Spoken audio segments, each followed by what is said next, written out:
রাতের অন্ধকারে অফিসে ডেকে এনে পরশুরামকে মারার চেষ্টা করলো কর্ণ চ্যাটার্জি। হ্যাঁ বন্ধুরা, এমনটাই দেখা যাবে।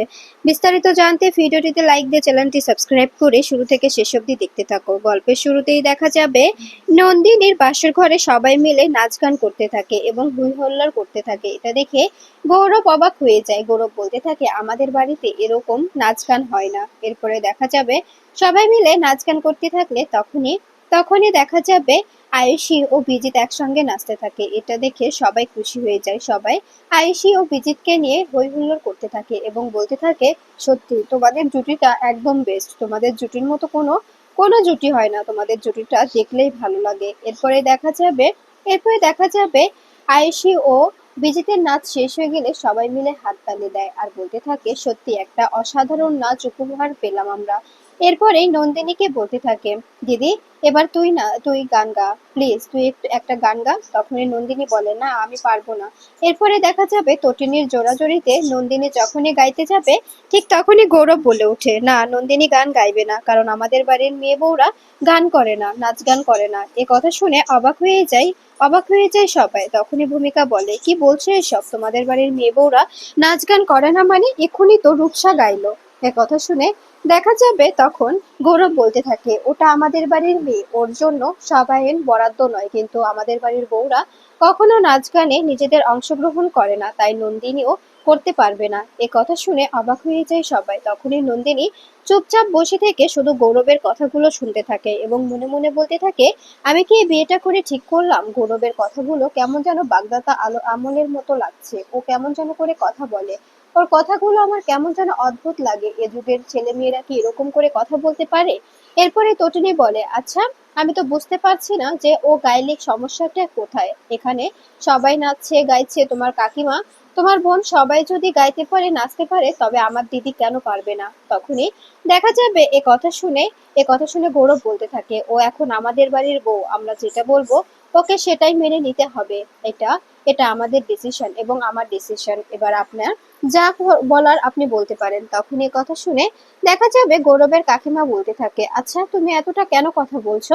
ও তো এখন আমাদের বাড়ির বউ, তাই না? আমরা ওর ব্যাপারটা ভেবে নিব, তোমাকে তো এতটা ভাবতে বলা হয়নি, তাই না?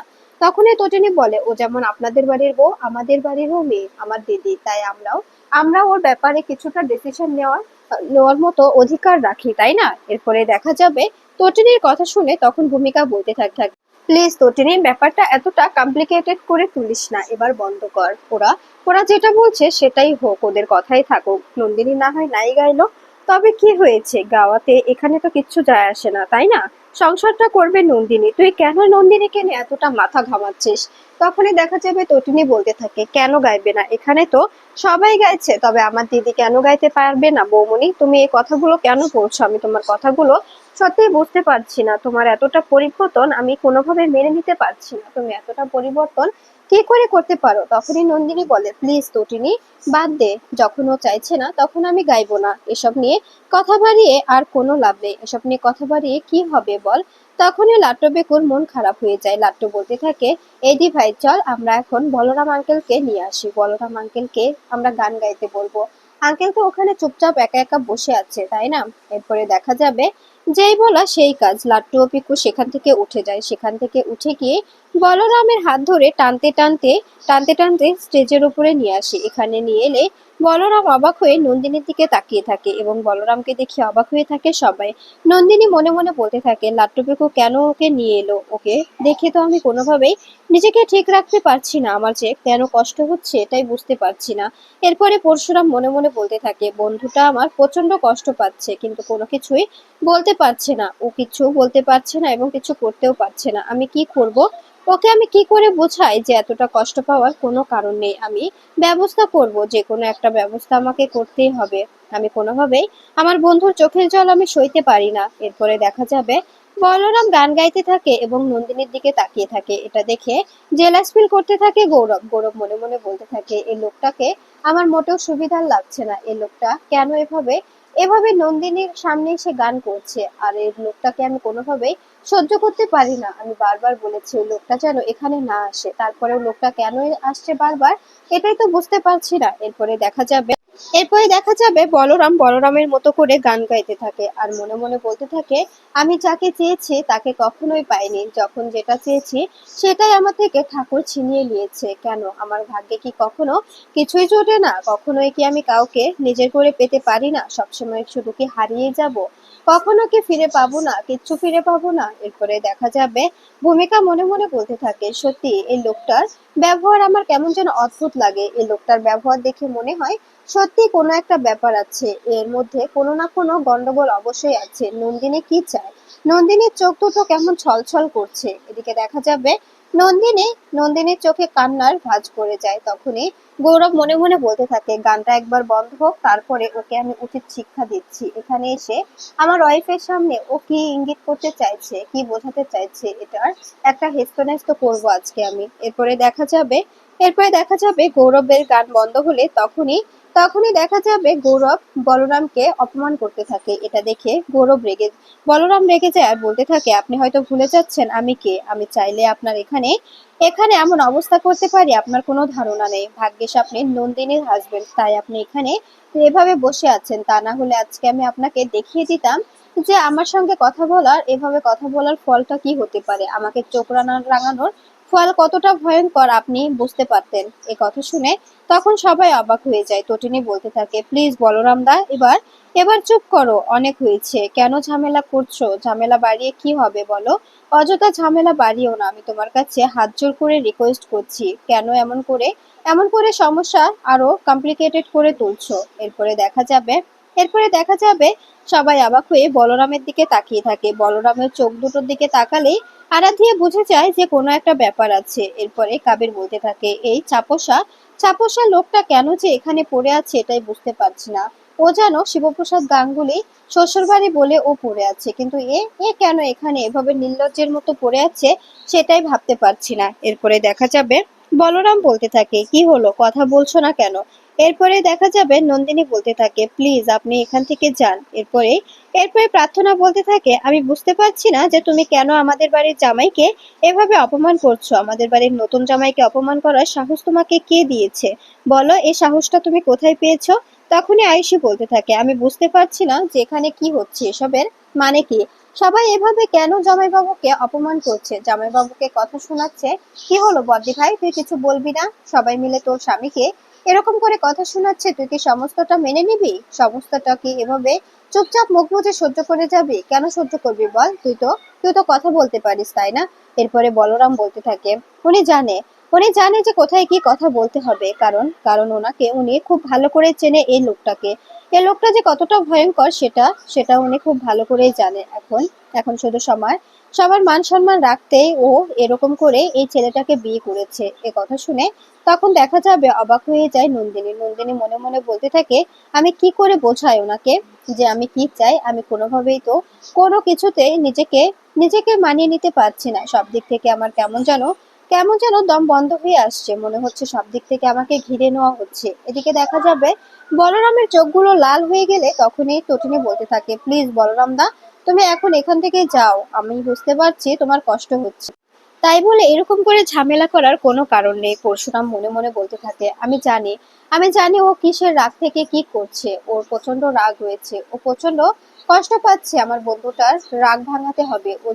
ও যে অনেক কষ্ট পেয়েছে। ও যে নন্দিনী মুখার্জিকে ভালোবেসে ফেলেছিল, বলতে পারেনি, তার কারণেই তো আজকে ওর জীবনটা এরকম এলোমেলো। আমার বন্ধুটা কখনো কিচ্ছু পায়নি, একটা জিনিস চেয়েছে, সেটা আমি বন্ধু হয়ে দিতে পারবো না? ঠিক তখনই পরশুরামের ফোনে একটা ফোন আসে। ফোন ধরতেই পরশুরাম বলতে থাকে, কি বলছেন এসবের মানে কি? এরপরে দেখা যাবে তটিনী অবাক হয়ে পরশুরামের দিকে তাকিয়ে থাকে। গৌরব মনে মনে বলতে থাকে, তুমি ট্র্যাপে পা দিয়ে দাও মিস্টার পরশুরাম, ট্র্যাপে পা দিলে বুঝতে পারবে কত ধারে কত চাল। আজকে তোমার আর কোনোভাবে এখানে ফিরে আসা হবে না। এরপরে দেখা যাবে পরশুরাম আড়ালে গিয়ে কথা বলতে থাকে। অফিসে কোনোভাবে মাল পাচার হয়ে গেছে, এসব ব্যাপারে কথা বলতে থাকে পরশুরাম।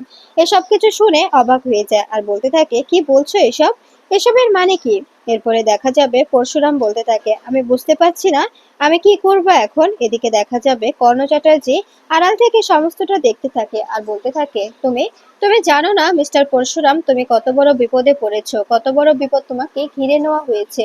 তুমি জানো না যে তোমাকে চারপাশ থেকে অক্টোপাসের মতো গিলে খাওয়া হচ্ছে। তুমি কোনোভাবে কোনোভাবে এ সবকিছু কোনোভাবে আটকাতে পারবে না। তোমাকে এবার এমন ভাবে আমরা ঘিরে নেব, তুমি ভাবতেও পারছো না যে তোমাকে কি করে আমরা সমস্ত কিছুতে দায়বদ্ধ করে দেব। এরপরে দেখা যাবে তটিনী এসে বলতে থাকে, কি ব্যাপার, কি হয়েছে, তুমি এভাবে এভাবে হন্তদন্ত হয়ে চলে এলে, কে ফোন করেছিল? তখনই পরশুরাম বলে, আমাকে একবার অফিসে যেতে হবে। এ কথা শুনে তটিনী অবাক হয়ে যায় আর বলতে থাকে, এত রাতে অফিসে কেন, কি হয়েছে? তুমি একা একা এত রাতে অফিসে কি করতে যাবে? তখনই পরশুরাম বলে, আমি বুঝতে পারছি না, অফিস থেকে অনেকগুলো মাল পাচার হয়ে গেছে আর কোম্পানিতেও টাকা ঢুকেছে। এই মালগুলো পাচার করলো কে, কেনই বা পাচার করলো, সমস্তটা ডিটেলসে আমাকে জানতে হবে। আমার কাছে একটা ফোন এসেছিল, চিন্তা করো না, আমি সময় মতো চলে আসবো, তুমি বাচ্চাদের নিয়ে শুয়ে পড়ো। এরপরে দেখা যাবে পরশুরাম রেডি হয়ে অফিসে চলে আসে। সেখানে এসে দেখতে পায় মেন গেট সহ কোনো জায়গায় কোনো সিকিউরিটি, কোনো মানুষ কেউ নেই, সব পুরোটাই ফাঁকা। এটা দেখে অবাক হয়ে যায় পরশুরাম।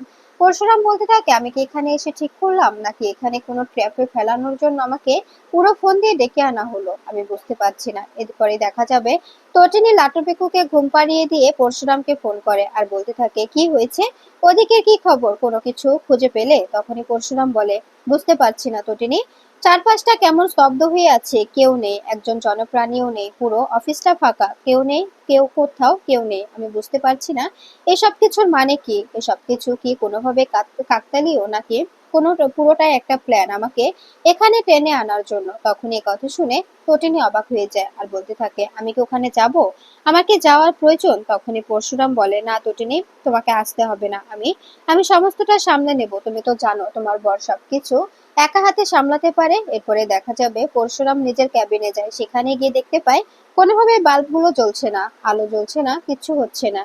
এটা দেখে অবাক হয়ে যায় পরশুরাম। এরপরে তটিনীকে বলতে থাকে, তটিনী, বুঝতে পারছি না কি হচ্ছে, তার মানে আমার ধারণাই ঠিক, এখানে পুরোপুরিভাবে ট্র্যাপে ফেলানোর জন্য আমাকে ডেকে আনা হয়েছে, তার মানে এখানে কোনো একটা বিপদ হতে পারে। তখনই তটিনী বলে, আমি আসছি।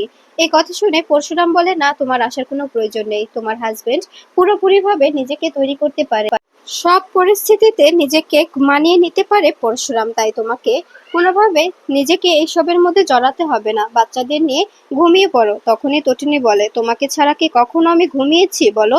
তুমি যখন বাড়ি ফিরেছো ততক্ষণ আমি বসে অপেক্ষা করেছি, যতক্ষণ না বাড়ি ফিরেছো ততক্ষণ আমি কখনো ঘুমাইনি, তবে আজ কি করে ঘুমাই বলো তো?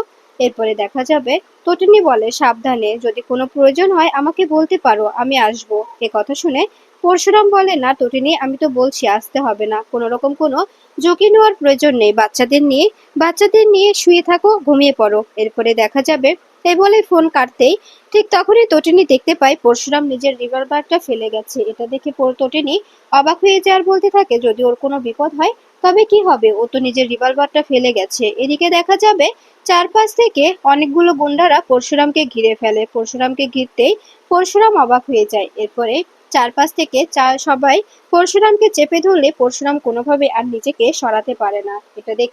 এটা দেখে গুন্ডাগুলো বলতে থাকে, আজকে তোকে এখান থেকে কেউ বাঁচাতে পারবে না। এরপরে কর্ণ চ্যাটার্জিকে ফোন করে বলে, স্যার ট্র্যাপে পা দিয়ে দিয়েছে, এসেছে, ওকে একে এখানে মেরে একদম মাটিতে শুইয়ে দিয়েছি, চাইলে এখানে শুট করে দিতে পারি, আপনি শুধু একবার বলুন, শুট করে গঙ্গায় ভাসিয়ে দেব। এরপরে দেখা যাবে যখনই কর্ণ চ্যাটার্জি বলে, ফোনটা এভাবে রেখে দাও, লাইনেই রেখে দাও, লাইনটা রেখে দিয়ে আমি আমি শুনবো ওর আর্তনাদটা, আমি শুনবো। তখনই গুন্ডাগুলো বলতে থাকে, ঠিক আছে স্যার, আপনি চিন্তা করবেন না, আপনি ওর আর্তনাদ শুনতে থাকুন, ওর আর্তনাদটা আপনার শোনা প্রয়োজন। এরপরে কর্ণ চ্যাটার্জি বলে, ও আমাকে অনেক জ্বালিয়েছে, ও আমাকে বলেছে রথের চাকা নাকি ডুবে গেছে। আমি ওকে বুঝিয়ে দিতে চাই রথের চাকা এখনো ডোবেনি, রথের চাকা এখনো উঁচুতেই আছে, রথের চাকা কিছুতেই মাটিতে ডুবতে পারে না।